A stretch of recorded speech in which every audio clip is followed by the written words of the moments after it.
diggers appear, and ain't no wannabes here with some not so nice advice for your writing career. To be clear, no punches will be pulled, but the punch may be spiked how they like before they get on the mic. To my left we got the mighty Mer Lafferty, and if I piss her off, believe me, she'll come after me. And her co-host Matt Evan Wallace on the right, yes, she may be half as hype as she can take him in a fight. So settle in, folks, buckle in and boot up. Time to meddle in a way to make your writer shut up. It's hard work, but the perk is that it's fun and exciting. Facebook will still be there when you're done writing. Ditch Diggers!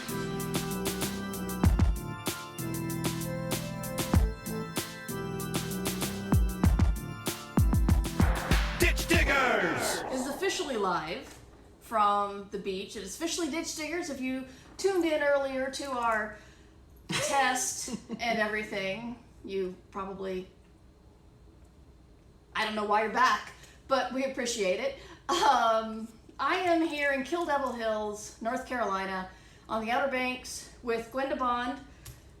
We're doing a famous devil killer. Famous devil killer. Famous devil killer?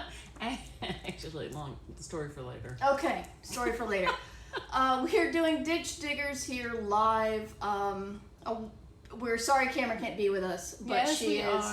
Unfortunately, my tech setup will not allow for Zoom calls or Meet calls or anything because my Mac, I stopped using my Mac to stream a long time ago because of boring technical reasons. But so now this is just my phone, and Gwenda and I are here to talk about Ditch Digger stuff and the fact that I don't know about you, but I'm a little eyes glazed over from writing about 3,000 words today.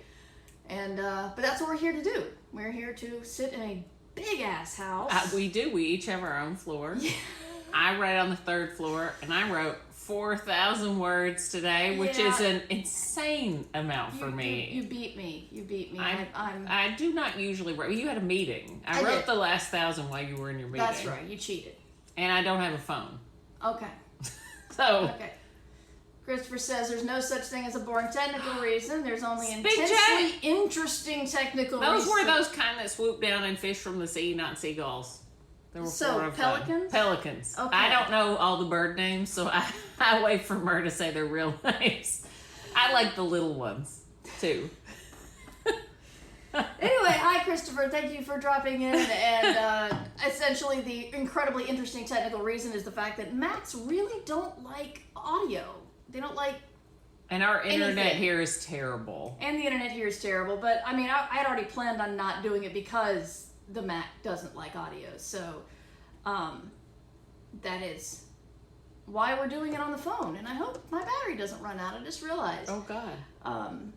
Is it your Mac? My Mac is cord if it's no, the same we're time. talking about my phone because that's the one doing the heavy lifting. Anyway, so I'll we're here to spring do. into action. Okay, that's right. There's 2 of us. You can just run downstairs and get that cord. That's right. And I have a long one. All right, awesome. I can see Winecast. Yes, hello. The kids are asleep. Unfortunately, my bot's not awake because it's not here. So everybody, shout out, kids are asleep. You need to follow her and her awesome streams and her awesome books. She will be on either. I should be writing her Ditch Diggers in the future with her new book coming out. Bot is also drinking, of course. What is that book, though? Say it. Now, see, you're telling me, like, you're putting me on the spot because I can't remember the exact title, so thanks a lot, Gwenda. It's cool. Look, I'm a hype woman. I know you're a hype woman. woman. I'm not good at my own book titles. Me either. I make Christopher come up with them. Yeah, I got it. Here we go. You just talk, vamp. Also, Fault Tolerance. Fault Tolerance, book 3. Chilling Effect was book 1. Nominated for the Clark Award. Prime Deceptions, book 2. Fault Tolerance, book 3 comes out in a couple of months. Awesome. So, Valerie Valdez and Christopher came up with a title for someone today. Well done. Shayla's here. Yes, Fault Tolerance. I'm very sorry kids are asleep. I'm very sorry. Well, I should say Christopher has a book out next week. You should say. Christopher's in the chat, my husband, who's These Prisoning Hills novella, set in future Appalachia with a giant robot and a hardened war veteran heroine. Comes out next week and is amazing. From Tor.com novellas. Has a giant robot on the cover, which is really good because they do great covers. They do great covers. It's actively, physically hurting me that you said it wrong, but I'm gonna try to respect where y'all are from. Appalachia? Or Appalachia, is that how you want me to say it? Appalachia. You guys both are right. Both are right. I mean, I did. Where you're from? I suppose. No, I didn't say where are you from. I'm saying where you're from depends on how you say I'm it. actually from the poorest county in the entire nation, according to the New York Times, even in Appalachia. Jackson County, Kentucky, represent. I mean, I'm not making that up. Yeah.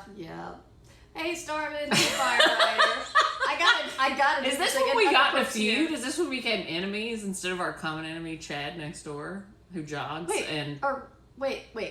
Hold off on chat. What did we talk about our enemies? Appalachia. Oh, this is no, where we come. Oh no, there's right. a lot more reasons to be enemies. Doesn't make any sense. Anyway, you don't want to be my enemy. I'm just kidding. I know I you don't brought want me to here be to your your lovely beach house. You terrify me. I mean, come on. She's got a dress that she can murder people in. Only because the Brent is so loud it would hide anything, including She does. bloodstains. She just so very proudly came up to me and I complimented her dress. And she's like, oh yeah, the print is so amazing that I could murder somebody and it would not show. So I'm calling it a murder dress. I think Ty Frank wants a murder dress. Well, I know where to get them. Poshmark. It's a certain brand, a certain era. I've got 2 now. Yes. Yeah, Christopher, we are going to be talking about the nebulas. And thank you for the link, Kids Are Asleep. Kids Are Asleep put in Christopher's book. Aww. The chat. Kids Are Asleep's good with that. Valorie's awesome. Excellent. Anyway, we're getting started. We're doing the thing. So, we're going to be talking about Nebula Weekend. We're going to be talking about what happens when you sequester yourself in a house and write many thousands of words. And we're probably going to talk about Chad Next Door, and it is Ditch Diggers Season 8, Episode 8. Dear Chad Next Door. This is from the apparition on the screen porch at midnight when you're drunk. I will be wearing a sheet and making spooky noises and telling you to live your life in a better way. You know, saying you're going to be wearing a sheet and making spooky noises, that kills it. Chad's not on Twitch. He is out Baywatch cosplaying right now. That's true. That's true. Is he still out there? Wait, Chad, we don't... Chad and Travis, you know. Earlier when we were testing, they ran by and dropped and did push-ups on the beach in front of the house, which frankly I found extremely gratifying, not because we could see them well or anything, but just because it was the dumbest thing I've ever seen. Anyway, we are live from the Ditch Digger Manor Extension Ditch Digger Manor Extension Beach House in Kill Devil Hills, North Carolina. It is the Ditch Diggers with Merle Lafferty and guest star Gwenda Bond. Hello, Gwenda. Hello. This is how the show officially starts. Oh, okay. Sorry. A little patter before the people. I am apparently not communicating with anybody about anything today, so that's all right. You wrote 3,000 words. I did write 3,000 words. More actually, because I had to delete a couple. Yes. So net 3,000, but gross. So probably like 10,000. Yeah, exactly. Probably 10. We're here to write. It is a long story that doesn't need to be detailed, but essentially there was a beach house, and I suggested that some friends come write with me, and they and we were like, oh my God, this is what we've been praying for. Yeah, exactly. So we got Gwenda now. We're gonna have a couple other people show up later, which is cool. And but right now it's just me and Gwenda and a house with 7 bedrooms. So Mer's already moved to 2 of you've been in 2 of them. Yeah. That's a different story. But there's I've taken over the basement game room.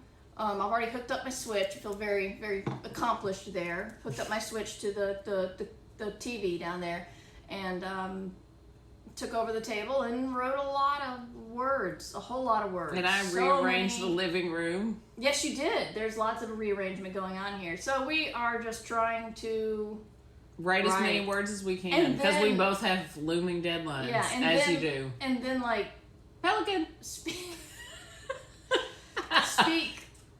in a way that is, like, understandable to people and without... It's going to get worse. It is. Do you do this every day? No. Oh, okay. No, Ditch Stickers is every Monday. Oh, okay. I should be writing us Tuesday and Thursday. Okay. We'll see how that goes. Because it would get worse it would. as the week goes on. It will get worse. We could do one on Friday just for the hell of it. We should. Yeah. We should. Ursula will be here. Yes! You should turn the camera. It's really... There are like 8 pelicans that just flew by right outside the window. In a chorus line of pelicans. That's right. But that's not why people are watching, I don't think. And if they are, there's probably a pelican cam you can find on Twitch. I saw a dolphin pod this morning. You did. I thought I was being brave and staying in and writing. And she got rewarded for going on a walk with a dolphin pod. I wrote 1,000 words, and I thought that's the most I've written in weeks because I've been super busy at home, which is one of the reasons this is coming at a great time. So I thought I'm going to go for a walk, and I walked outside, and immediately when I got to the beach, I saw this little tail flip up, and I thought, am I seeing things? And then an older couple said, there's 3 dolphins out there. And then I walked further, and there's like a whole bunch of them just hanging out, oddly. No, I think they're supposed to do that. No, I know. I meant the people. Oh, there were people near where they were hanging out, and I hope the people they don't weren't care about feeding that. them. No, they don't care about that. We've been out on sea kayaks before, Good. and the They were dolphins so are just like, sup? They were so joy-making. Yeah. They're a pelican. And we did not feed the dolphins or touch the dolphins, or more hoping the dolphins didn't capsize us or anything. So, anyway, that's where we are. That's where we are. There are many seabirds outside, and I'm much more excited about them. And we're very excited about the birds, and we're very excited about the writing we did. The today. words. Very We're proud excited of about the birds and excited about the words. That's right. And there's your episode title. No, there's better titles. I'd rather have the title be about chat.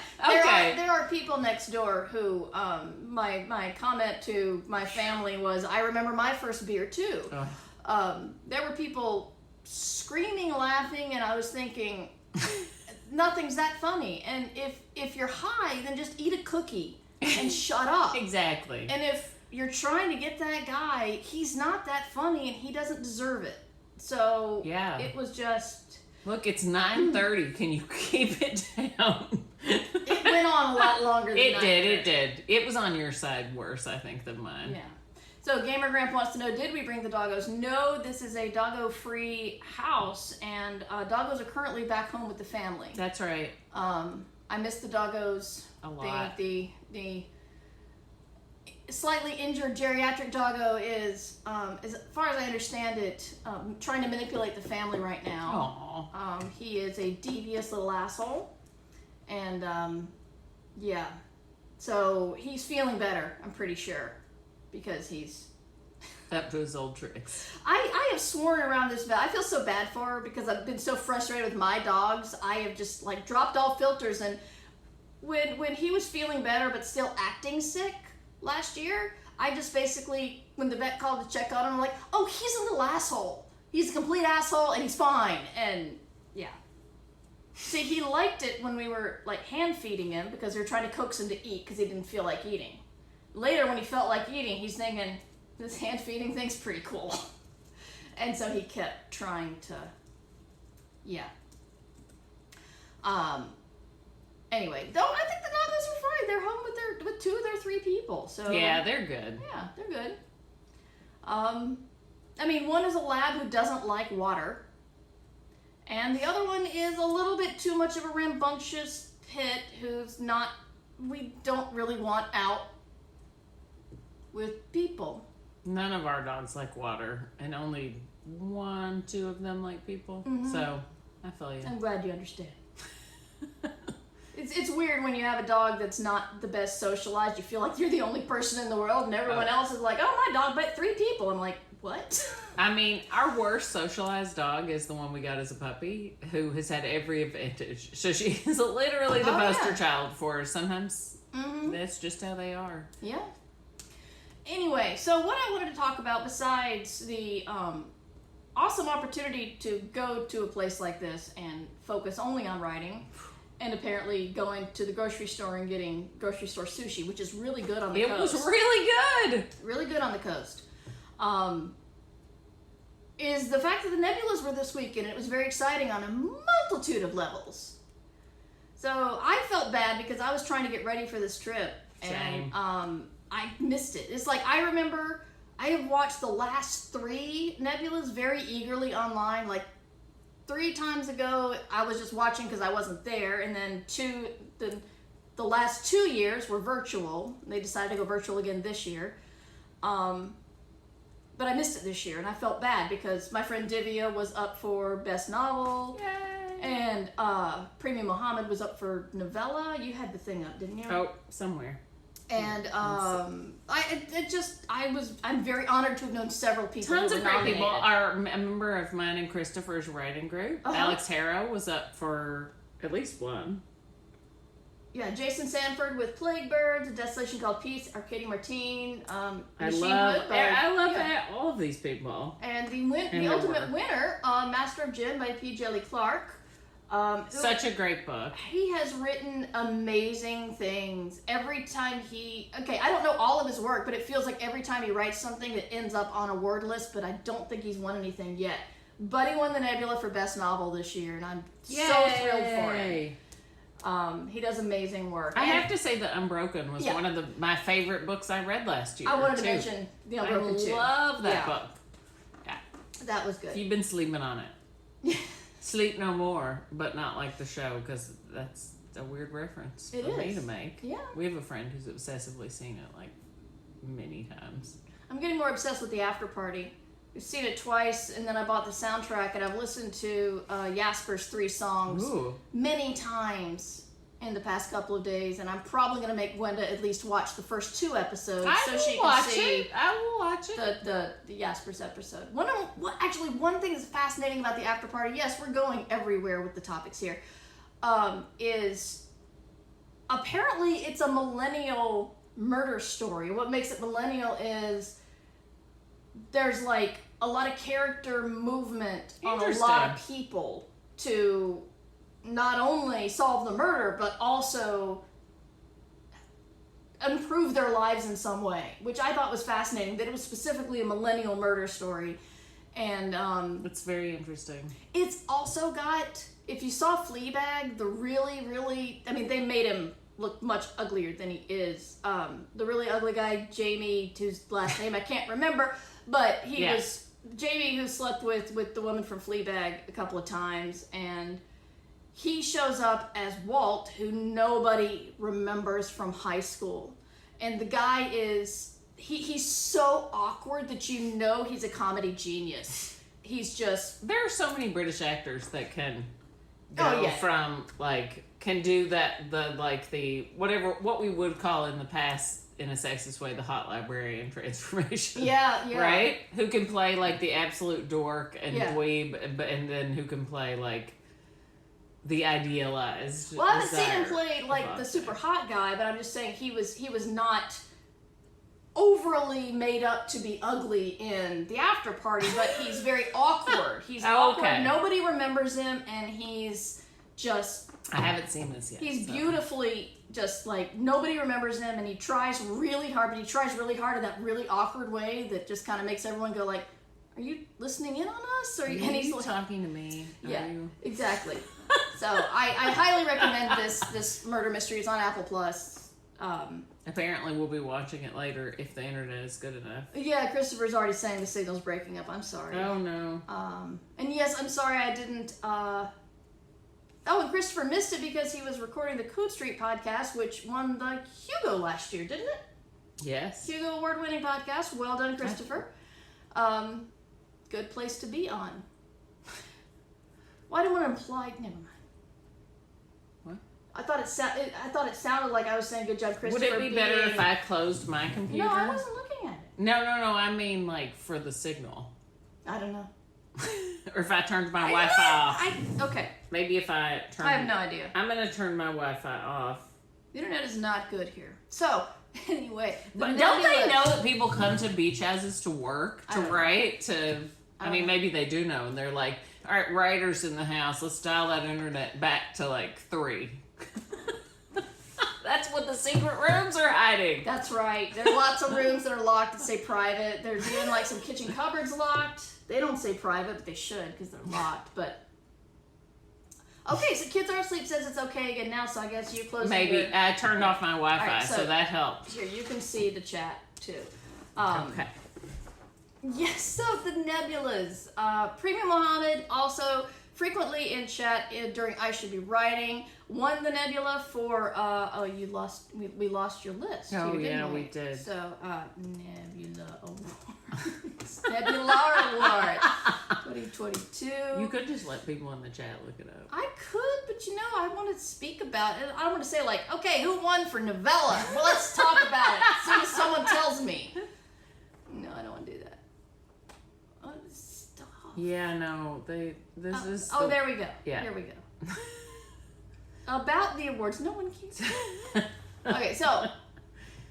And What Can We Offer You Tonight by Premi Mohammed. Premi is an amazing author, and I'm so glad that her novella got the nebula. I was yelling at her in all caps today, and she yelled back in all caps. It was very sweet.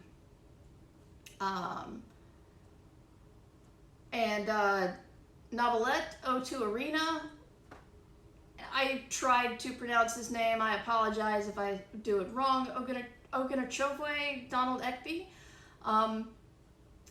Super hot right now. He's like a major force in advocacy for a lot of Nigerian and I guess African overall writers because there's a lot of problems getting money there because there have been some scams, but also it's like you've got people who are writing science fiction and selling it around the world who can't get paid. Any American writer who's ever sold foreign rights knows it costs money to get paid. If you live here too, it's just a terrible state of affairs. Yeah, and it costs a lot more just to get the money there. And he has, and I think, was it PayPal tried to just like say, we're going to cut off your, or Amazon, I can't remember what it was, but he has been a major advocate for getting African voices to the world science fiction stage, and he's a great writer himself. So very excited for him, where he's going to go next, because he's nominated for the Nebula. I think he's nominated for the Hugo in editor, and I think one of his fiction pieces is nominated for the Hugo. So my brain is this whole of Swiss cheese. So well, I don't remember everything, but I do remember how amazing he's gotten a lot of attention. Oh no, I remember that. I just don't remember what's on. I don't remember what exactly is on the Hugo's ballot without looking it up. Right. Well, I just looked up the Nebula. So Sarah Pinsker, always amazing. Yay. Where Open Hearts Do Gather, one for short story. Unfortunately, I'm not getting like the whole list. I'm just getting the winners. So, Andre Norton Nebula Award, Snake Falls to Earth by Darcy Little Badger. Very cool. Yes. Ray Bradbury Nebula Award for WandaVision Season 1. I didn't vote for it, but it was powerful. But I think the end result of it, people disagreeing as to who the bad guy was in WandaVision. Yeah, If you can't agree on who the antagonist was, you got a little bit of who hasn't brainwashed a town? I know, and played with them Azure puppets to make your life better. Yeah, you guys should have internet if you're trying to write. Yeah, Fire Writer. Cover labeled Wine Stash Stay Out. No, we went out and got our own wine, so they can't stop us.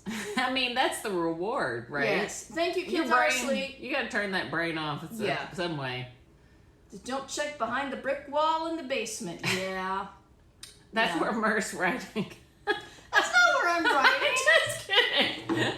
I do think it's funny that you pick like the darkest, most innermost part of the house. Look, This room is lovely and well lit. You're not seeing a very interesting corner of it, but basically this is where there's light from outside, and we think we're near the router. We don't know, because there's a cabinet over there that's locked and says private.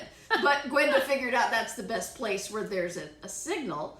And it's well lit, and there's the ocean out there, and clearly there are a bunch of birds, because Gwenda can't focus on anything. Well, no, I wrote 4,000 words there on that couch. How many? Without even using my Alpha Smart. How many would you have gotten had you not seen the birds, though?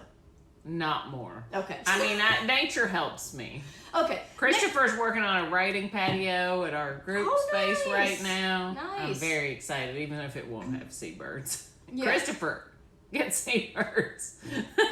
Yeah, I just worry that I will be frequently encouraged to look up and look at the waves and look at the birds. Oh and no, stuff, and I don't do that downstairs. when I'm writing. I take a break. I'm talking about why I chose the basement. Clearly, you've got more impulse control than I do, but I chose the basement because it is I can play music down there, and I'm near the beach. I just can't see it, and.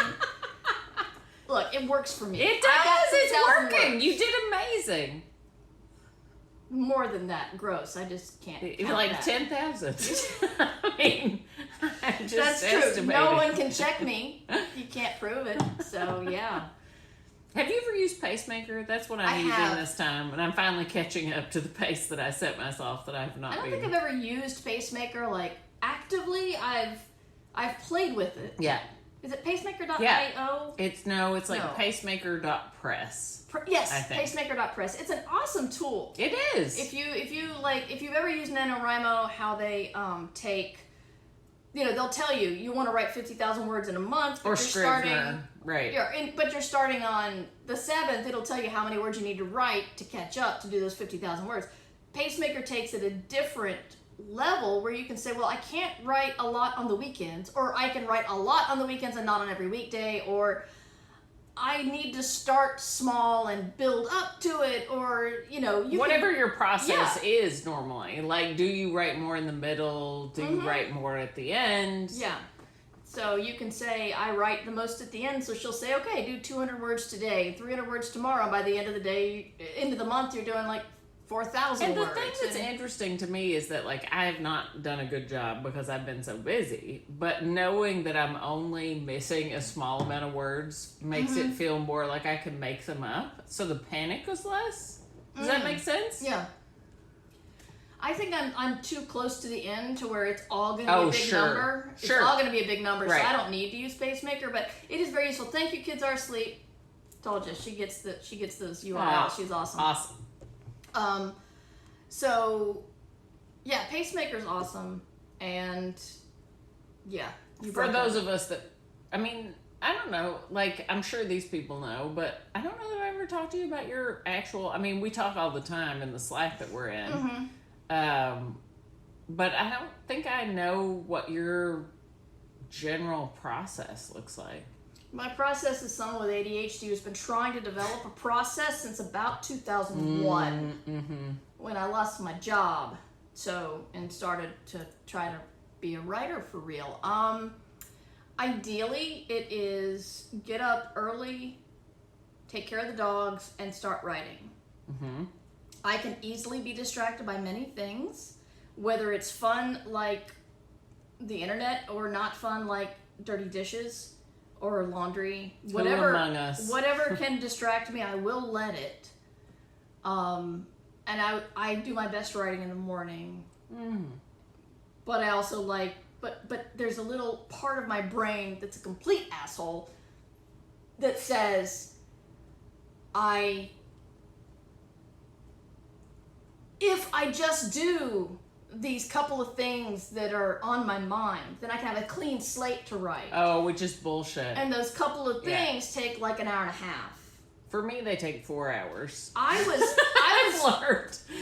minimizing, honestly. I used to write in the mornings, and I did here because there's nothing. But like, I easily have just kind of fallen into a rhythm where, okay, I don't have to do anything until the afternoon, which is a dangerous place to be if this is what you do for your living. Oh yeah, yeah. And so and I always tell people when I teach, like, writing in the morning is the way you guarantee that you write. And if that's your thing, some people don't like. Some people don't like. Some people are night owls, or their schedules don't permit, or whatever. Right. Well, GamerGraph, 21-year process development, got it. That implies that I've succeeded in developing a process. I did discover one thing they don't tell you when they do that whole, like, oh, mornings are, like, planning your morning is the way to do it, like, become productive and amazing, and I mispronounced productive, but I like productive. Anyway, I've lost it. What, your morning? No, the morning. Okay, so, but I discovered the secret, which nobody ever tells you, is you have to do stuff at night to set up the morning. Absolutely. So it's like, if I can make sure that, like, the dishes are done, and my husband and I have a system. I talk about it like I'm doing them all, and that's not fair. We have a system, so he's got to do his part, and I do my part. Get those all done, and then,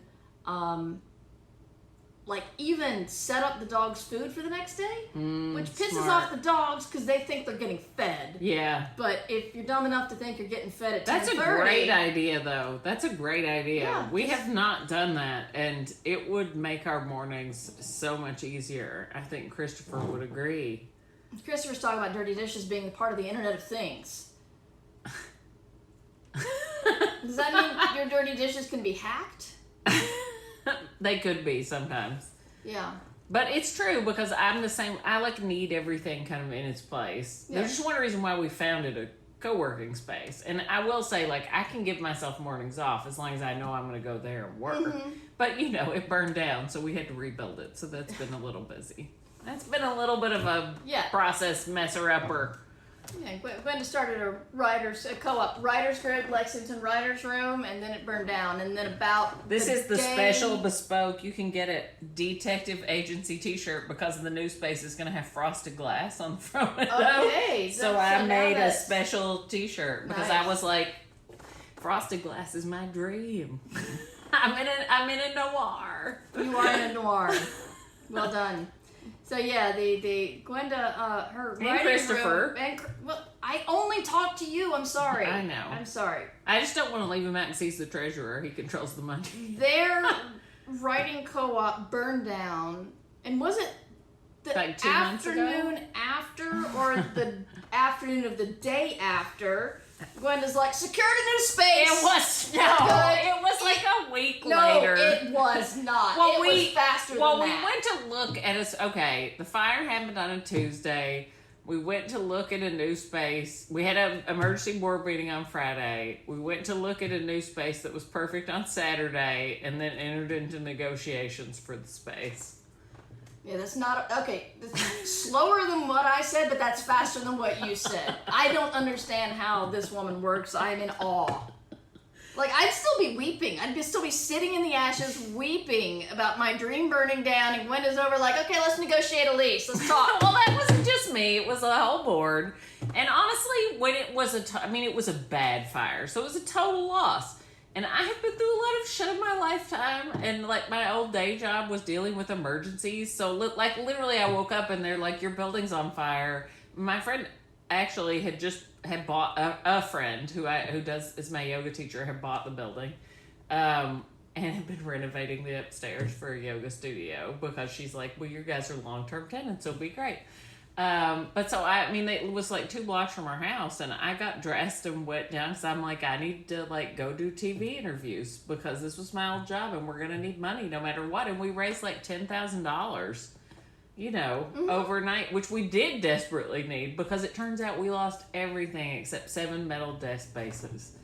Yeah, it's pretty... Wow. Yeah. Like, the fire people who recover stuff said they've never seen anything like it. Like, they put the things they take the things they think they can save, and they put them in, like, an ozone chamber, and they clean them with special stuff, and they still smell like smoke. Oh, wow.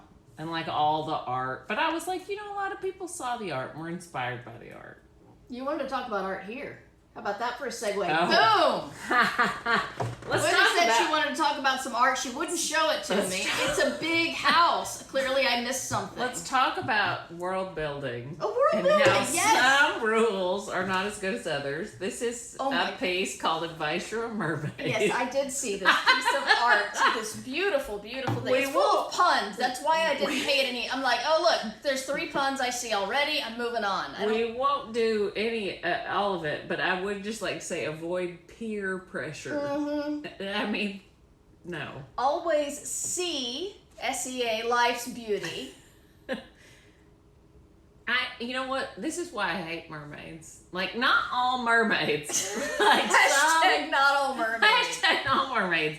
But a lot of mermaid shit I really don't like. And I say that with a friend who has like 100,000 followers on Instagram who dresses up like a mermaid and goes into the ocean and does photo shoots. It's pretty amazing. I will find her thing and you can put it in your chat. I'm good. No, she's great, and she lives in North Carolina now. That's So great. She could be out here right now. She could come by with her husband. She's out on with a the boat. dolphins and She's Chad. she's amazing. She's out with dolphins and Chad. But make waves. Come Don't- out of your shell. Don't get tied down. Take time to coast. So what brilliant world building do you have for us from Advice from No, a this Mermaid? is just advice that it's bad. Like Oh. this is my point is that like most mermaid stories are like this, like some cutesy Disney idea, which actually the Little Mermaid fine. But like don't act like mermaids would have houses on the bottom of the sea like this. All their shit would float around. Mm-hmm. It makes me mad. How do mermaids poop? It's a great question.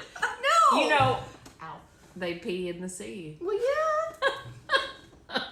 You put a mermaid in the pool. She could be like a 5-year-old. Anyway, food for thought. If you're working on mermaid story, God, I only got murder crack. Apparently disrespectful to mermaids. I apologize to the mermaids. If you are a mermaid, like again, my friend, I'm pretty sure would agree with me that they but you are know she's not scary. watching because she's out in the sea That's true. with Chad That's true. and the pelicans.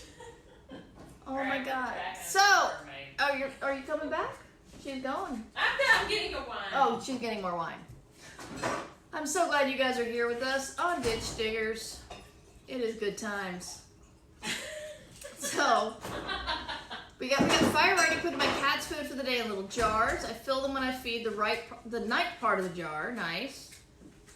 Christopher says excellent hack is to just buy new dishes. It broke my heart when a friend of mine told me he was in some financial distress and moving out of his apartment and was like looking at his dirty dishes, and he literally just gathered them in the tablecloth and threw them away because he just did not want to deal with it. I mean, you know Andy Duncan and Sydney, right? Sounds familiar, but I'm not maybe not. I don't know. Oh, well, Carry on. so Andy is like one of the best readers I've ever heard, and writes a lot of Okay. Southern short stories, and is Okay. great. And Sydney, his wife, is also great. But Sydney often tells the story of how when she got together with Andy, that he had a dot matrix printer, and he printed off all of his emails, and so there would just be like so he could consider them before he responded. And when they moved in When was together, this? I mean, a while ago. Like mid-90s or Yeah, okay, I guess so it's Christopher not like, would know more you than know, me. No, you wouldn't. but just, also like he just put his stuff into boxes when they moved in together. And Sydney, by the way, is now like president of a college, so Okay. she has her shit together. And so they had all these boxes, and they're unpacking them, and there was some of them they're like filled with these reams of dot matrix printouts of emails, but also like just random fast food bags and stuff. Because what was in the fast food bags? well, just like empty, like just that hadn't been thrown away. Like it was Oh. untidy bachelorhood. Let's say. Like a handful of fries that were 3 years old. Exactly. Yeah. Okay. And she's like, this isn't gonna happen anymore. Yeah. Ew. Thank you, Gamer Gramp. Exactly. Andy is wonderful, I should say. If you've never met him, it is a pleasure, and you should. I Next would time love to. you're at a convention, I'll make Okay. sure you guys meet. Okay.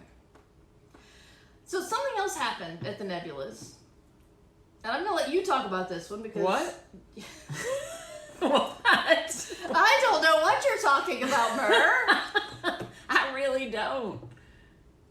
There was Or some. do I? Yes, you do. There was some But I controversy. know only the barest. I know, but it was. Look, It's not okay. Ditch Diggers is about the business of writing, which includes things like Don't say racist shit. Don't be a racist in don't be your a field. racist. Don't be a racist Don't in be your a field racist publicly. overall. I If mean- you are racist, I mean, keep it to yourself because you're really ugly and we don't want to see it. well, and also though, I mean, actually, I disagree with that. I want to see it. I want to Oh, know well- so I can name and shame and ostracize and move on. That's fine. Or That's so fine. that they can be like revisited. You know, like, I mean, everyone has like we all have blind spots that we're not racism aware is of. a systemic But thing, that's not exactly, and so it's not like someone is good or bad, but Yeah. it is like be aware Yeah. of where you are, the people around you, and try not to harm them unless they are like terrible. No, it and doesn't deserving. matter. Like Orson Scott Card on a panel can hold his own. I'm just saying that I would that go after him on a panel without a second thought. my daughter went after him, not face to face, but just basically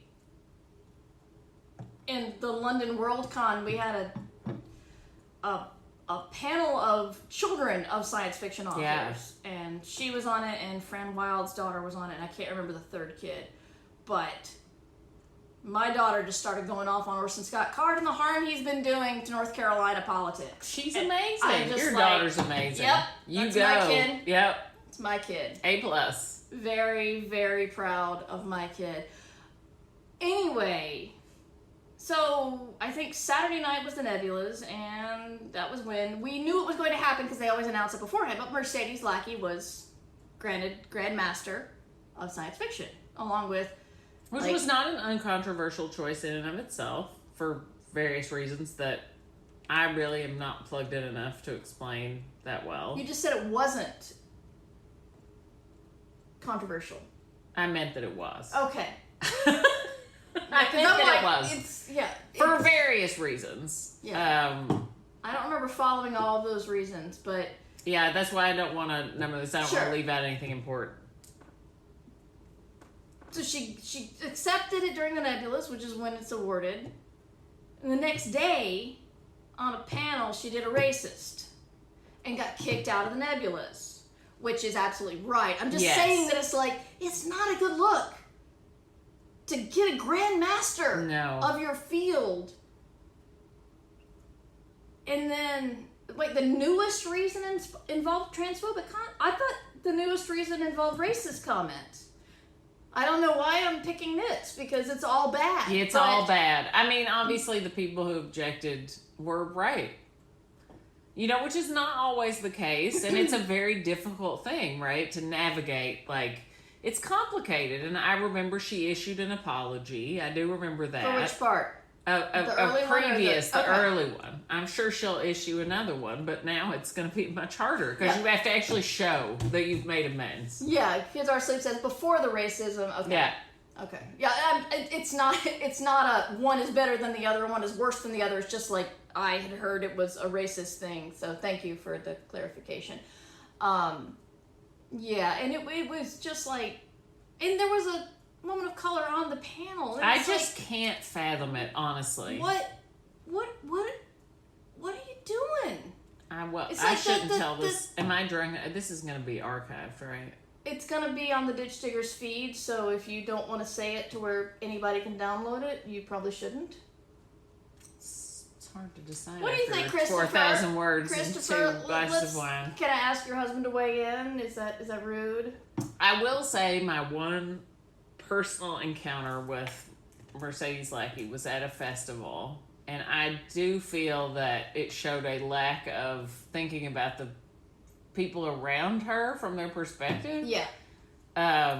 Like, okay, I'm a big weirdo, and this was when the Lois Lane books were coming out. It was one of the first times I ever had a signing line when I got there, and when Ooh. I first started having signing lines, I was like, I got to get these people out of here as fast as possible. Like, like my thinking is like, God, how nice they are to show up. Like, hurry through this. Mm-hmm. Not, really, like, I still have a struggle with I'm not imposing upon this person who came to get me to sign a book that they like. But at any rate, I got there early, and she had a line around the block, which, as you do. But so I got there early, and I had cleared my line. Not that it would matter if I had a line or not. But then she basically did this, oh, poor sweetie. Oh, shit. I've been you. And I'm like, not asking for this. Didn't need it. And bitch, you had a line. You had a line. Exactly. I've had a line. I've Right. gone through the line. The line has disappeared, but I had a line. Exactly. And it felt good. But at any rate, it just felt like to me one of those things where you're pretending empathy, but what you're actually being is like, there, youngling. Mm-hmm. Anyway, I probably shouldn't put this on the internet, but it happened. That's not bad. I mean, Okay. I feel like... It was real, and it was a moment when I was like, what the fuck? Because I was feeling pretty good that I had a little line, and then she came along and like, that was rain. I'm sorry, Gamer Grant just made me laugh. I went to a What certain was it? Myrtle Lafferty signing that I showed up about 20 minutes early for. Not an imposition. Thank you, Gamer Grant. I appreciate that. It's, No, I've had people drive from like 3 states away, and I'm like, I'm still like, I'm so sorry. Like, it's just me. Should I give you something? Look, we all have our quirks. So here's the deal. Since we are in Ditch Diggers and we're talking about... Does anyone have questions, by the way? If you have questions, put them in... Yeah, of course. If you I have love hearing questions. about your process, though, and like your difficulties with it. Well, I mean... It's very helpful. I think one of the things that we don't talk about, which we should, is one of your first signings. Mm-hmm. If you go to conventions, one of your first signings will be next to no one will come. A Charlene Harris, a Kim Stanley You're Robinson. lucky if it's a Charlene Harris, because she's like so nice. Well, see, the problem with the Charlene Harris signing was we were all on like these daises. Oh, I hate that. By ourselves. It's dais. Fuck you. For me, right It's now, Appalachia. It's Appalachia. It's Appalachia. It's dais. In Appalachia, it's dais. Fine. We were on raised platforms. Alone, and so like It's a Charlene pulpit. In Appalachia, Harris. it's a pulpit. You were on a pulpit. Okay, carry on. Sorry, I've had one more glass of wine than Myrtle.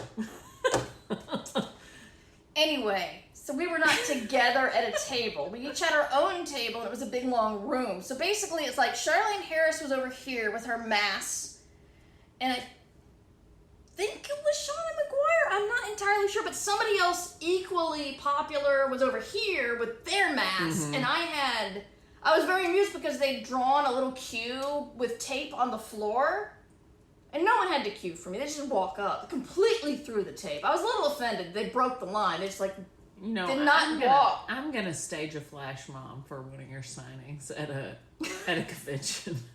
You can't stop me. I can't. We're gonna do a zigzag pattern. You have to do the cue. You have to respect the cue. We will. Okay. But so that was my Charlene Harris experience. But Kim Stanley Robinson was not. He wasn't rude. He wasn't placating. He didn't spend a lot of time with me because he had a ton of fans. Right. And I mean that's a special thing, right? But also like everybody has. Like I remember sitting at a signing table with Jason Reynolds, who's been the ambassador for young adult and children's literature now for a couple of years. Has been in like Time magazine and a big deal. And this was before though he was writing his Miles Morales book, and we were talking about that. It hadn't been announced yet. And he and I were sitting there, and we would occasionally have like 4 people come up to get signatures from us. And we talked about why we were doing these things and how we were doing them. And he's like, "Why'd you dye your hair blue?" Because this was right after I transitioned to full time from state government work. And I was like, so I remember every day I get to do my dream job, right? And I don't have to go to state government and do that job, which I also actually enjoyed, but couldn't do both. And he said, I totally get that because I have a pair of jeans from when I was selling jeans framed on my wall of my apartment. And it's to remind me, like, I could be selling jeans still. And, you know, like, and now if he does a signing or an event anywhere, he's just, like, throngs out the door. So. You ask him about the jeans? What do you mean? The connection that you talked about the jeans a long time ago. Oh, no, we're buddies. I know, but... I haven't asked him about the jeans. You lately. should ask him about the jeans every time. And you'd ask him about I the hair every time. I just haven't seen him in a while. No, he's great. He's, like, the best. Like, he is, like, one... You know, there's nothing better than someone who blows up and gets super famous and continues to be down to earth and normal and exactly the person that they always were. Yeah. Yeah. So you will have this signing line. Yeah. And or an event with no one. Or an event with no one. And I think the way to get through it is to be pleasant. I think if nobody is there for you, looking at your phone ain't a bad thing. Because otherwise, you've got this hopeful, sad look on your face of, I'm waiting, I'm here, I'm open. And that's just... Here's what I do. I just go circulate. I mean, I will come back occasionally, or if someone Christopher can attest this, I will just roam around and do whatever and talk to people. Because, like, during the signing, you're leaving the table? Yeah. Okay. At a convention. Okay. Because I can see if someone comes and I'll head back over there. Sure. But, like, I don't need to sit there and, you know, be an excruciating... Or I will invite somebody to come back and chat with me. Well, I had a very interesting... I will not say the author because this is his story and not mine, but I had a signing next to somebody recently, and neither of us, like, every once in a while, one person would come to him or one person would come to me, so neither of us really wanted to leave because we were getting infrequent people now and then. And then someone came up to him and started, and you will see this at conventions, someone who wants to tell you how horrible it is that your books cost money. And on one hand, I really understand anybody who's on a limited income, and I understand the need to buy used books. I understand all of that. But authors gotta eat too. And when you It's called a library, sir. I know. I know. And so it's like, going up to an author and telling them what a shame it is that a book is being released in a mass market paperback and not a trade. Or am I mixing those up? Which one's the more expensive one? Probably the trade. Okay. Being upset that something's released in a trade and not a mass market, which is less expensive. And the author just sat there and smiled and listened, and I was thinking, well, we're near the end of the signing and no one's in my line, so I can't leave him. No, sometimes that happens. I'm just gonna sit here and be, because I can't leave him with this person who tells him that his work is not worth her money. I will also leave my table and go save someone from someone who won't stop talking to them. That's something like else. If there's the dude who's circulating, and I'll show you a picture of this guy later. We had just met him because he came into the writer's room, but he didn't want to join. Oh. I mean, he wanted to share his wealth of knowledge. Oh, and no. Christopher gave him a tour while I was working. And he played a game to see how long he could go without saying a word before Christopher the was guy. playing this game? Yeah, Okay. with the guy. It was like an hour, and then he started smack talking a friend of ours who's also a member of the writer's room because she writes romance. Oh, and that was when Christopher's like, "Excuse me, I know who you're referencing." Yeah. We eventually got him out, and then he showed up at a book festival like 3 weeks later, and he was working his way around. And I saw him go up to Tiff Marcello's table, who's a lovely Filipino-American author who I hadn't met, but she had introduced herself to me earlier because she had a friend at my same editor. And so I'm like, I'm going to go over here and just gently elbow this gentleman out and buy a copy of your book. And she's like, thank God. And then, I shit you not, I have a picture of him. I'll show it to you. This bookstore has a lower level and an upper level. In the upper level, there's like a couch seating area, and there was a couple sitting there, and he was clearly talking to them. He was seated in a chair, and the guy was literally asleep with his head thrown back, and he was still talking. Wow. Wow. And I snapped a picture and sent it to everyone on our board, and I'm like, if you thought Christopher was exaggerating, because I was there when this happened. Yeah. Wow. That's something special there. He's a film. You know, he's the first of the filmmaker to novelist of filmmakers, and he's writing about Native people, which he is not. Okay. The first filmmaker to write a book? Who knows? But he's the first of whatever. He's the first of his name, Mansplainer. But it's no, sir. No, sir. Anyway, don't be that guy. Yeah. If you are alone, then no, it's okay to get up. It is okay. That's a good point. It's okay to get up. It's okay to get up. Even if you don't feel like the power of, I can go rescue someone, or anyone who needs rescuing, Also, if no one's there, you don't have to waste your time. And you could also go get in the line and get a book signed from someone that you love who's there, or go in someone who has a short line whose books you love and get a book signed by them. Like, it gives you something to do. Yeah. It's karmically good. Oh, yeah, it is. And, you know, like, just don't fret too much about it. Yeah, I posted a picture of the line I was standing in to get books signed for Scalzi, because he like started his new book tour when you could actually book tour again, and he started it in Chapel Hill, and I was delighted to go see him. And I was doing, actually I haven't given them away yet. We're doing I haven't told you about this. I'll tell you about that in a minute. So I'm trying not to interrupt myself. So I took a picture of the line saying, this is my line of standing for John Scalzi, and I hope someday he'll stand in a line for me like this. I posted it on Twitter, so of course Scalzi saw it and said, yes, of course I will stand in your line. So that was very sweet. I just have to figure out how to get a signing for Station Eternity somewhere around where Scalzi is. We should come to Joseph Path and invite him down to be in conversation with you, and we will totally bring enough people. When is that? What? I don't know what you're talking about. I should come to what? A bookstore. Oh, Joseph okay. Path. I don't. You act like I should know this. And then he'll come to. It's one of the biggest indies in the country. Well, it's not here. I don't know all the indies. Well, Why I do. indies? Just ask me. I didn't know I had to. They're talking about where to get mead in the chat. So we've lost it completely.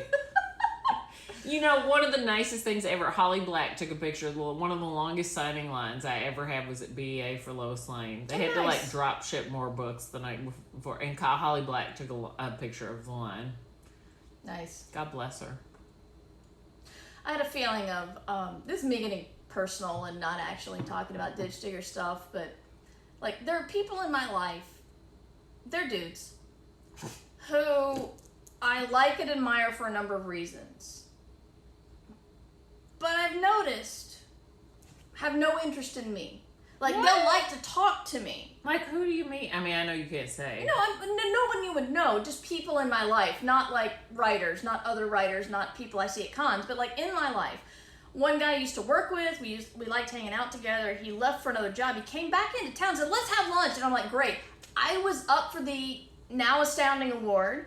I was, like, I had my first book out. I was getting my you're MFA. fucking Lafferty. I'm not even saying that. I'm just saying I am. The dream I was working for was happening. Also, but hello, you have a new Audible original coming out this week. You have a new novel on tap. You are in the Podcast Hall of Fame. I'm talking about 2013. Well, I don't care. Okay. You're still fancy. Okay.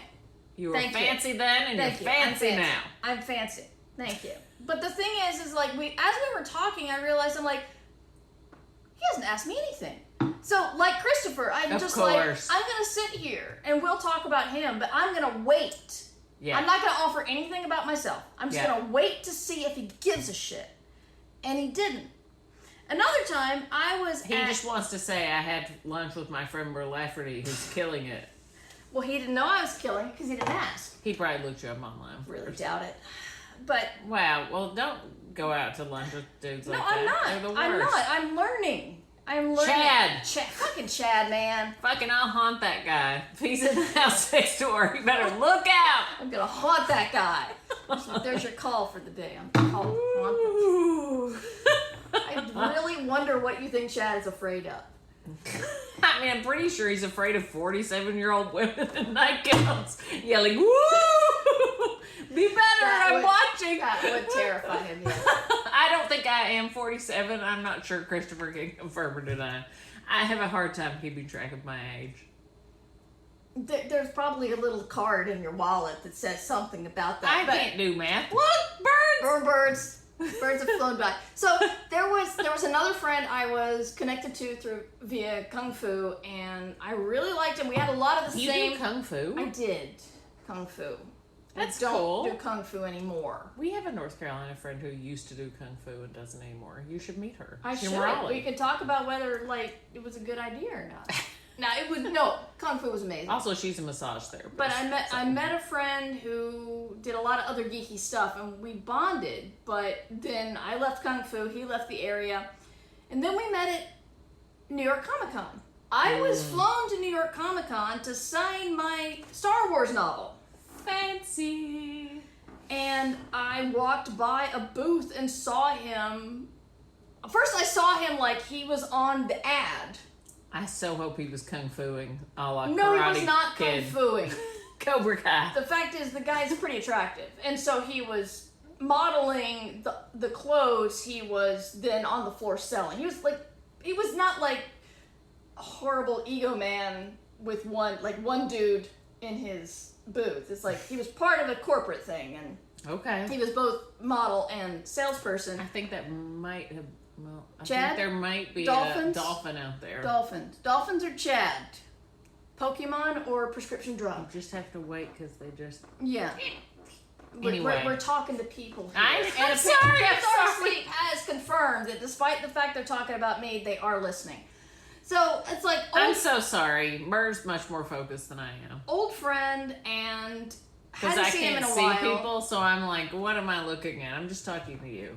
And we got to see, we meet in New York, which was surprising. And we're talking about what he's doing there. And I'm like, yeah, I've got a book signing over at my publisher's table. And he never asked what it was. What the fuck? And I'm just like, wow, there are these people that I spent mental and emotional energy on, did not give a shit about me. Let me tell you. I was not interesting at all to them. Fuck those people. Oh, yeah, Murr and I'm I met, the first time Murr and I met was in a bar in Detroit. Yes. And I knew immediately that we would be friends. But it was pretty amazing. Yeah. No, you also were pretty amazing. Dude, who sits in a conversation and when someone says, I knew Murr and I would be friends, the response is, yeah, I'm pretty fucking awesome. Who says that? No one says Well, that. I mean, you were sitting next to Chrissy, so that was one point in your That's favor. true. But also, you were just great. So I'm sad for people who are like, oh, Murr Lafferty, I don't give a shit. It's like, fuck you. You're doing your life wrong. And it's not even like a huge ego thing. It's more of a, you really aren't interested in anything. Like, No, even if it's- I was just doing my job and This is having my my thing. kid and having my husband and everything is fine. This is my thing. They don't People who don't find other people interesting. This is the only thing I really care about. I mean, well, if you're a sociopath who finds other people interesting, I don't That's like terrifying. you. I don't like you. But this is my main thing, is like, I'm interested in other people, like, no matter who they are. Like, I have become that person who, like, talks to randos, which I know is weird. Is it though? I mean, It's probably how not. It's you talk to probably randos. normal. That's true. Like, That's have you true. ever had a book signed by David Sedaris? No. David Sedaris does not like to talk about himself, despite all of his writing. When he's one-on-one, he doesn't like to talk about himself. You get a book signed by him, he will ask you all sorts of things about yourself. He wants to know So yeah, that's who you are, right. what you like, whether you're Right. from here, or you traveled here. He just starts interviewing you. Okay, that's kind of That's Yes. I also sort of do that. It's Yes. my Lois Lane impulse. Like, I'm interested in people. I'm curious about them. Thank you, Raven's Creations. I really appreciate that. Which I care about humor. I can't read any of this Well, because I my can't- eyes are going bad. And you've got your reading glasses on, but I don't have that. I have to go to the eye doctor when I get back and be like, "Hey, I've been squinting a lot." Anyway, it's when you have your zero line, and you're gonna feel like shit. However, there's gonna be somebody at that con who hasn't sold a book yet. Yes. And if you meet them at a bar, whether they know who you are or anything, you are someone who sold a book, and therefore, you're awesome. Ask them about themselves, because you will make them feel like Absolutely. royalty. It's like, it's a weird...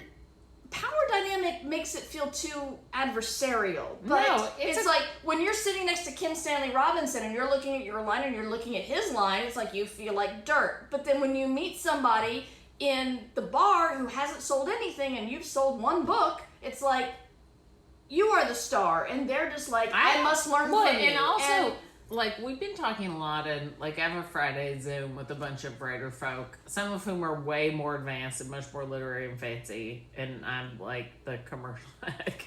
But it's my thing, so whatever. Okay, we haven't even said what Gwenda writes. Gwenda has written the Lois Lane book. She wrote the only Stranger Things book to hit the bestseller list. Yes? Well, I think that nonfiction one hit the USA Today. That doesn't count. I mean, it counts. Well done. But She seems... we're talking about novels. I'm talking Okay. about novels. Anyway. I'm just saying Gwenda's amazing. Anyway, so my most recent books are romantic comedies, and then I'm writing more fantasy thrillers, and my hope is to kind of alternate the two, if that works out. Although I have a very screwball, weird fantasy sense of humor, so we'll see if that connects with enough romance readers. And there are dolphins out there. They're all dolphins out there. So the other day we've been talking a lot about there was a panel. I was at Los Angeles Times Festival of Books, and so was Karen Joy Fowler, who is one of my favorite people and favorite writers.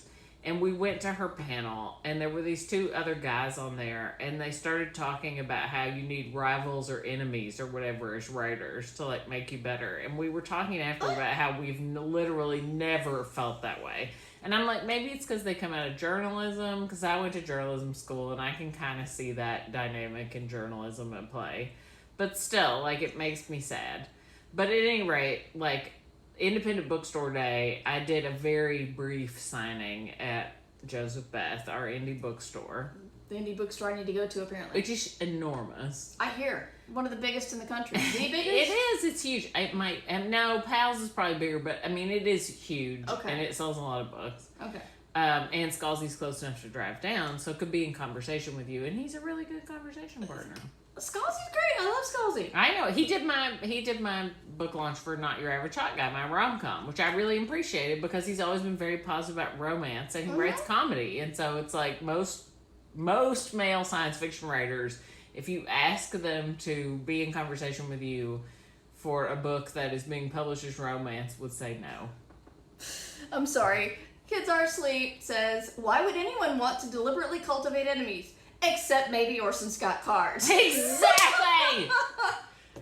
Ding for Valerie. Well done. Exactly. So anyway, I did this, and I didn't expect it to be anything, because it's like they're setting up signing tables, and you hope someone will wander up, right? And this woman comes up who has visible burns to cars, and I saw your pictures with her. Face. Yes. And she's like, I used to love reading funny books. About 18 months ago, I was in this terrible fire, and I really thought a book would never make me laugh again. And I picked up Not Your Average Hot Guy, and about 30% of the way in, I just realized I was laughing out loud. And she's like, the irony of like it being a book partially set in hell after I was burned. But it was just like one of those things that reminds you that like if there's one reader that you I Yeah. mean, like, I wrote a complete fluff escapist book, and I'm like, you're the person I wrote this for. You affected somebody's life. They don't tell you that humor can do that. Right. They tell you it's Because fluff, humor they is tell you- treated so, and I mean, like, writing a light book is very hard, and It's very hard. it's very hard. And I mean, like, I take it as a huge compliment. People are like, this is fun. It's like, that's what I want it to be. But for the person who needs the fun, it's huge. It can be hugely important. And, like, that just makes all of this bullshit, like, any idea of hierarchies and stuff, Yes. like, meaningless, is what a friend said when I told her this story. And it's true. It's like, I really could give a shit what my Goodreads rating for that book is. Because for this person, it was meaningful. And so I'm a big proponent of finding your own goalposts as a writer. Yes. Like, your own measures of success that are not sales. Because everyone else is going to measure that for you. Yeah, no shit. I mean, like, That's that's true. the business side. So you got to have, like, some metrics of your own that I accomplished what I set out to with whatever it is. I had something similar where someone told me that my first book being basically Hitchhiker's Guide to the Galaxy for Monsters, Which and it's a great book. thank you, but it is another, like, fluffy, funny. It means nothing. It moves nothing. And it is, with women write this stuff, it is treated differently Exactly. than when men write it. But I had someone call me, like, message me and say that they were reading it in the hospital Yes. beside their dying mother. Yes. And I made them laugh. Right. And that's when you find out that even if you make something light, it matters. It matters. It really does. It absolutely matters. Christian writing, well, okay, K. Kimmy says, oh my god, emotions. K. Kimmy has the best cat emotes. K. Kimmy, Aw. you need to show Gwenda the chewing cat emote. It's adorable. Aw. Christian writing says, what is the best thing to say when someone says something like that your book was so important to them? I'm glad it was so meaningful to you. Feel self-centered. Is it self-centered? That's a good question. I actually just said, I mean, I was just honest. Like, I'm overwhelmed. Like, I'm so glad.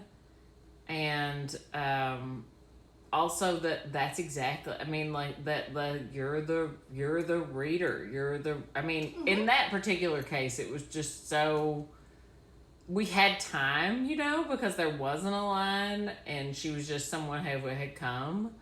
And also, I think, like, I think I have gotten better. Like, as I said, I used to, like, rush people out of my line. But I think I have gotten better when people come up and want to express that something was meaningful to them.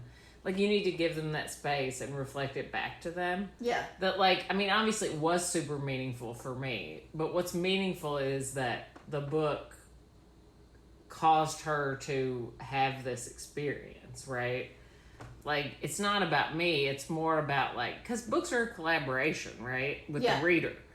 And so Explain that more, because people say that a lot, but it's not just, like, well, go I into mean, detail. I feel like a book, you write a book, obviously, and some readers are going to read it and not be great collaborators for that book. Like, just like you probably wouldn't be great collaborators for whatever book they love best. Mm-hmm. But, like, you hit the right book, right reader, right headspace, and it's just this magical thing where the book lives, a specific version of your book lives with that reader, right? That, like, you didn't quite create. Like, you created your part of it, but, like, they're also bringing a bunch to it. Like, I do think that is a magical thing. Like, I think the thing that fiction, like written fiction does that no other art form does is put you inside another person. And so you just can connect to it in a different way than every other art form. They all have their strengths and minuses, but I think that is what fiction does.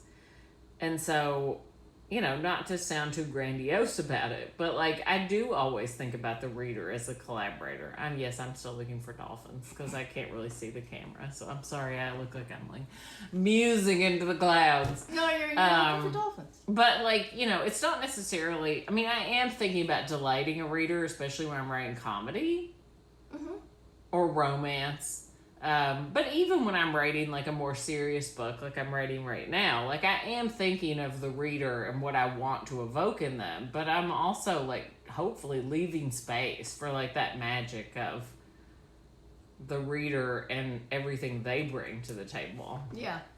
I mean, when you talk about a book you love with someone, you might agree on certain parts that are excellent. Yeah. But the parts of it that stick out to you are probably completely different because it's based upon what, it's based on your reading. Like, I think I thought about this more than most people because I reviewed so much. Oh, yeah.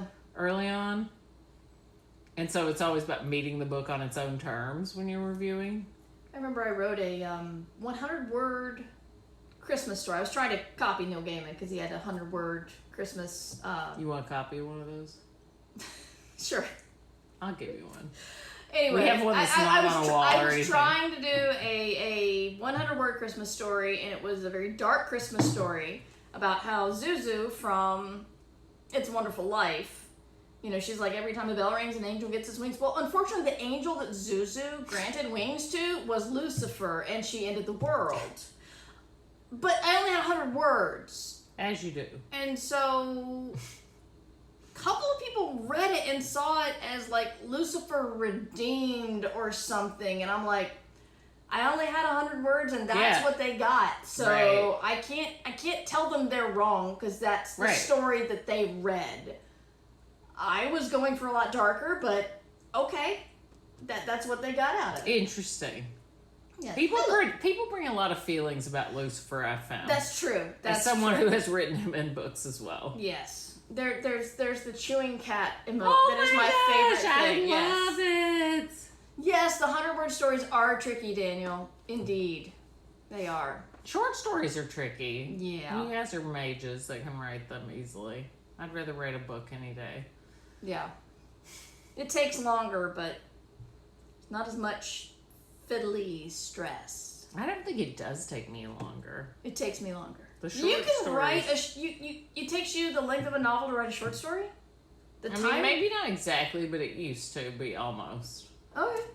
I just think I'm naturally, put too many things in that have to be taken out for short fiction. Yeah. Anyway, Christian writing, I think it's focusing on the reader. Focusing on them and their experience rather than I was amazing to give you this feeling. Exactly. Kind of thing. Exactly. Right. No, yeah, what I want to give her back is, exactly that thing of, I literally said, you are the person I wrote this book for. We mentioned Gaiman. The first time I met him was, I think, 1996 when the day I lost my job. We were going to go see the Neverwhere tour, and I lost my job that day. Wow. And we went and we stood in line. Even back then, Neil Gaiman had a big line. I was his travel assistant during that period, and can not always, not for everything, but can attest. Yeah, and we were the line moved pretty slowly. And granted, compared to a line he would have today, it was super short, but it did span the Barnes & Noble. It did stretch across the whole thing. But we saw what he was doing was spending time with every single person. Yeah. And talking to them. And so even though you're in the line that's not moving, you realize that when you get your turn, it's gotta be special. And he actually, that's one of my most treasured possessions, which is he wrote, to Mur, I hope things get better. Aww. It wasn't super fancy or even that emotional, but just the fact that he cared enough to say something specific about my situation was pretty awesome. Yeah. And it meant a lot to me. Yeah. And I think Jim at the time had said, I think his words were, "Be nice to her, she lost her job today." like Neil Gaiman was like a big bully, and he needed to say, don't let loose on her. So. Okay, Kimmy had a flash fiction rejected because they totally missed the point, seemingly. I figured that meant I hadn't communicated it well enough. you hadn't communicated well enough to them. Yeah, I mean, could be, could not be. Like, if the feedback resonated with you, yes. Yes, if they, like, made good points, cool. If you have, like, 5 or 6 trusted readers that say, no, this landed. I mean, I had the problem of, I had an editor say, I don't get this. And I'm like, I am as clear as I can be without the whole, like, I've been told I can be too on the nose. I've been told I hang a lantern on shit. So when I try to make stuff subtle, and people are like, I don't get it, I'm like... I think that's always true, though. I don't know what to do. When we feel like it's too obvious, it's almost always yes, like... but I have been told I'm too on the nose. I've been told I go to the literal too far. And so I'm just, like, one thing I really appreciate about my husband is he will tell me. He will not blow smoke. He tells me when something's not working. And I'm like... Did I get this right? You gotta tell me whether this is clear or not. Because to me it's clear, but so he was on my side. So yeah, that's a nice personal touch. I like when artists of any kind do that for fans. I know it's not always easy to do given time constraints, but it's a nice touch. Yeah, she was a friend, but she tells me the story of basically her mom had passed out at birth, and her dad filled out the birth certificate and spelled her name in a way that they had not agreed upon, and it had many vowels.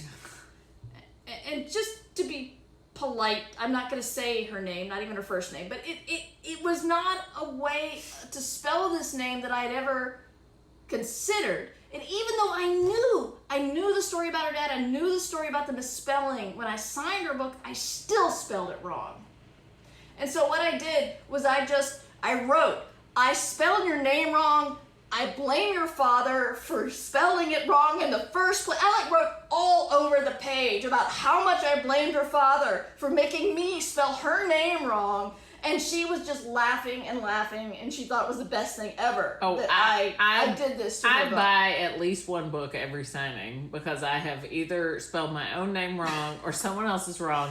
And the other day, one of my fans, like, who I've known forever, who's, like, been with me since, like, you know, for 8 years now, I wrote, instead of Christina, Christopher, because we were talking about it. Then you're married to him, yeah. And she's like, no, I want to keep that one. Like, just write through it and say what, you know, like, put my name. And I'm like, okay, fine. Yeah, well, I remember Ursula was telling me she was signing a big stack of book plates and just getting tired, and I think she spelled something wrong, and she's like, fine, and she apologized on the signing and then wrote, like, she drew a little wombat of shame to say, I'm sorry I spelled your name wrong. I wish I could draw shit. I know.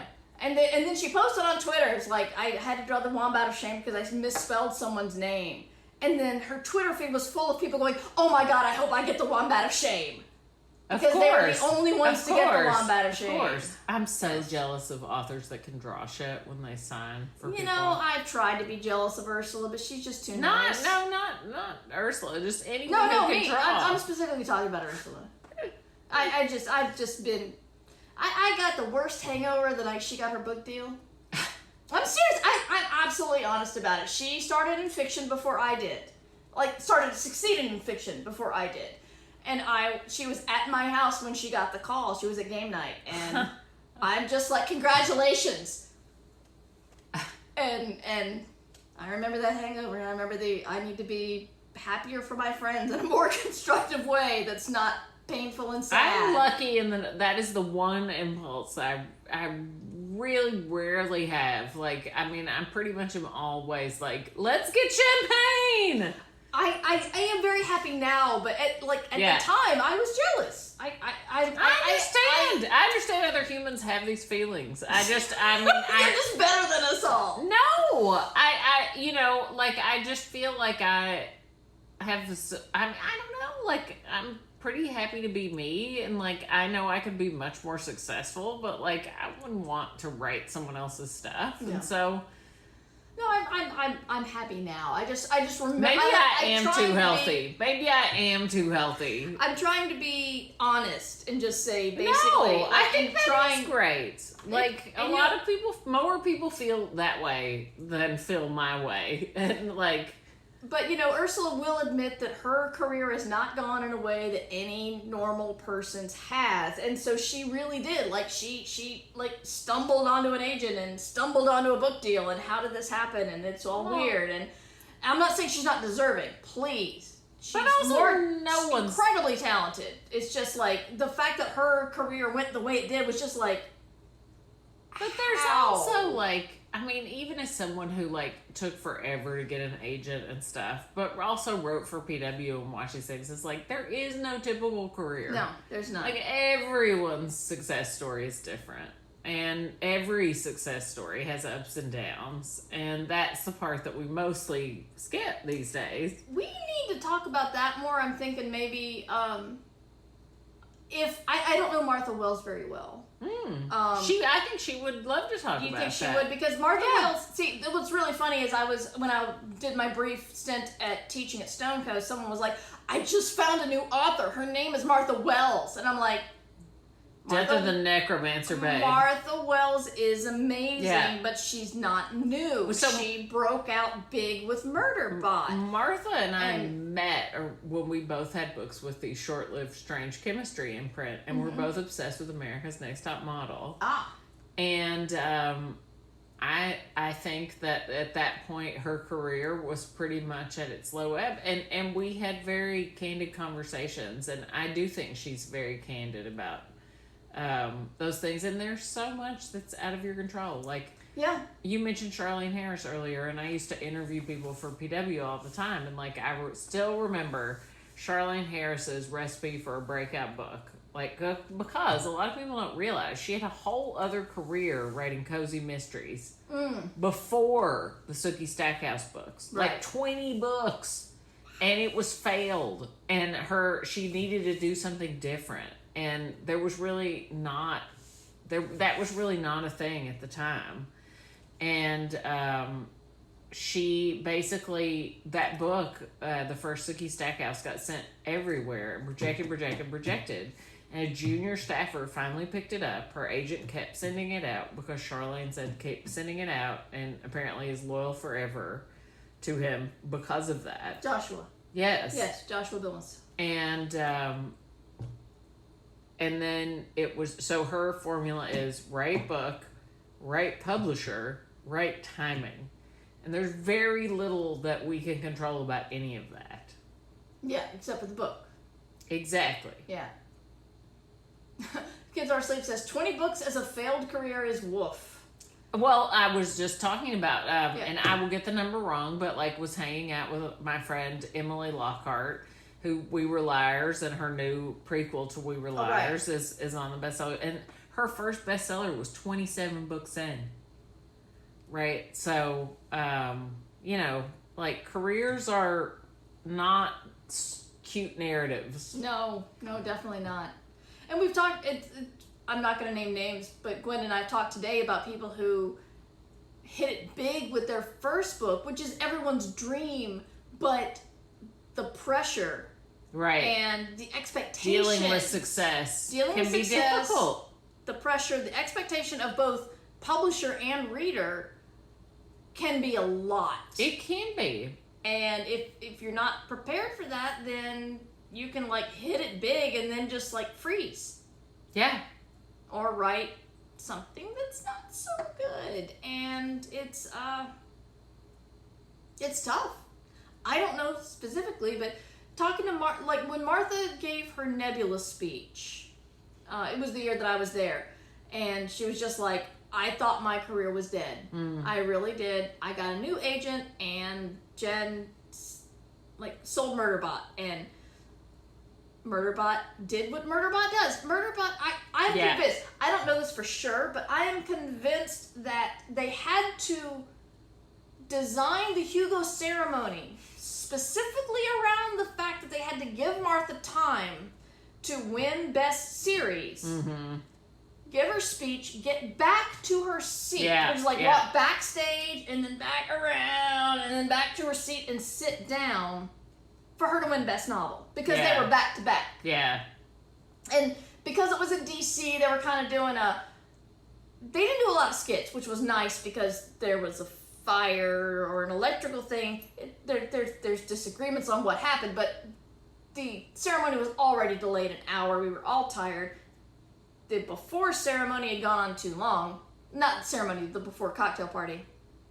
And so they didn't do a lot of fluff, but they did do kind of like every once in a while, these like Secret Service people would stop the ceremony and just stand out in front and like pull the presidential motorcade along, and then they go back and then they get to continue with the ceremony. So right as they started to talk about best novel, they did the whole presidential motorcade joke again.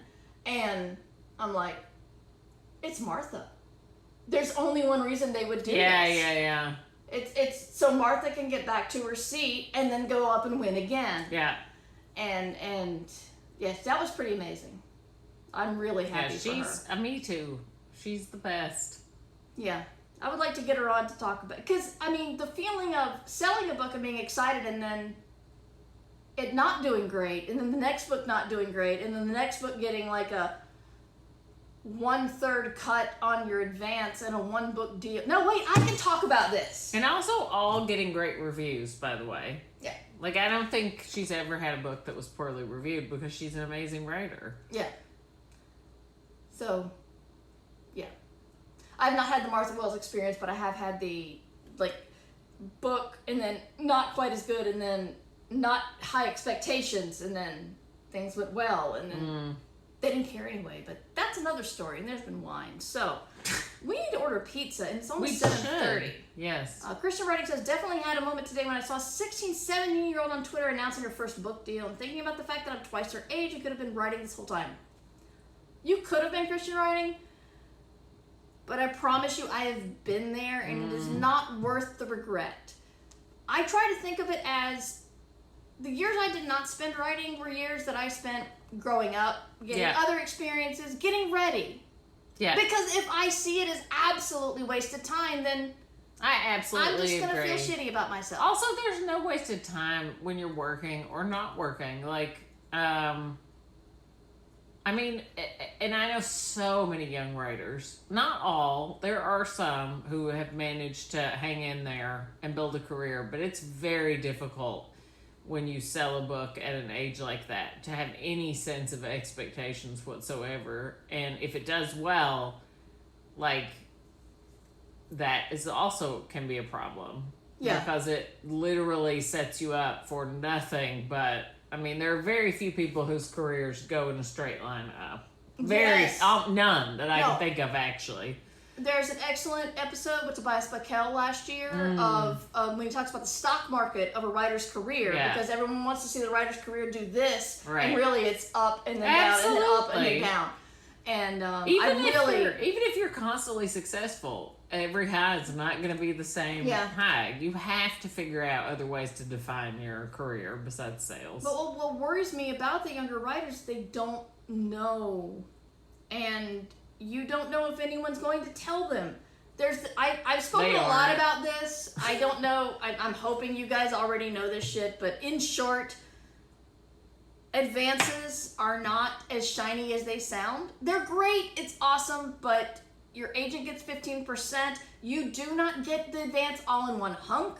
It's like when you hear a big number on advance, you've got to know that what you're seeing is something that's going to actually arrive in smaller checks. And if that's what you're supposed to live on, it's more of a challenge. And when I've heard it infuriates me, but I've heard about people who get like big advances but don't understand how it works and quit their day job and then don't understand why the money's not coming in because it's an advance on money you earn, which means you don't earn money until your book's made that much money.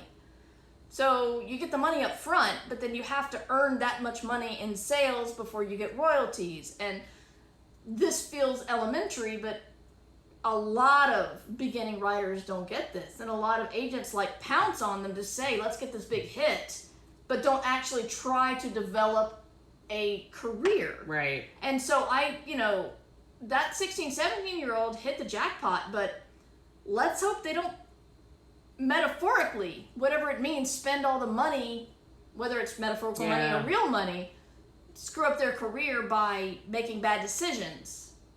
I should not have gotten a large check when I was 16 or 17. It would not have been a good thing. No, agreed. So it's yeah, I mean, I worry about what's going to happen to their career later, you know? So Christian writing, don't worry about. Also, the next round's on them. The next round's on them.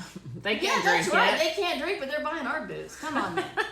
Fallow time is valuable. Thank you, kids are asleep. I'm happy for the younger writers that break in, the people who've smashed hits on their first book, but I don't think I've had enough experience to write how I want to write until recently.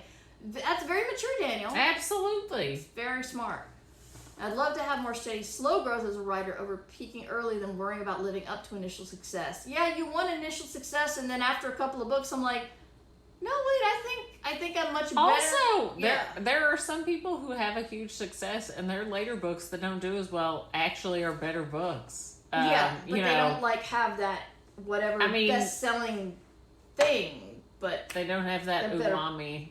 But they're they don't have that marketing plan. They don't have the umami, yeah. No. Also, I do think, I mean, it's all very tricky, and the best thing you can do is just focus on telling the stories you want to tell. Kay Kimmy wants to be inspired. Stop being inspired by the younger writers and start being inspired by Julia Child, Susan Boyles of the world. Brilliant. Absolutely. And the Karen Joy Fowlers, who didn't even start writing until she was like, her kids were out of the house. Wow. She gave herself 5 years to sell a short story. Oh, wow. My first published book was my 11th written book. Some people strike gold right away, some don't. Was that the first published book that got nominated for the Clark, Valerie? Because, that was awesome. I don't want this to come across as a bag because it's not meant to be, but it makes me glad I have established my engineering career, and it takes a massive amount of success with writing for me to stop doing that. No, that doesn't sound like a brag at all. That sounds like practical, like I am an adult and I have responsibilities. I left my day job because a Republican got elected governor, and I was like, I can't do this. Yeah. Been reading a lot of Chuck Wendig's shouty blogs reminding me to keep going recently. Christian writing, do I need to shout more during my podcast to keep you going? Because I will. Like, I want to be, I love Chuck. He's a good friend. You want me to do a Chuck impression?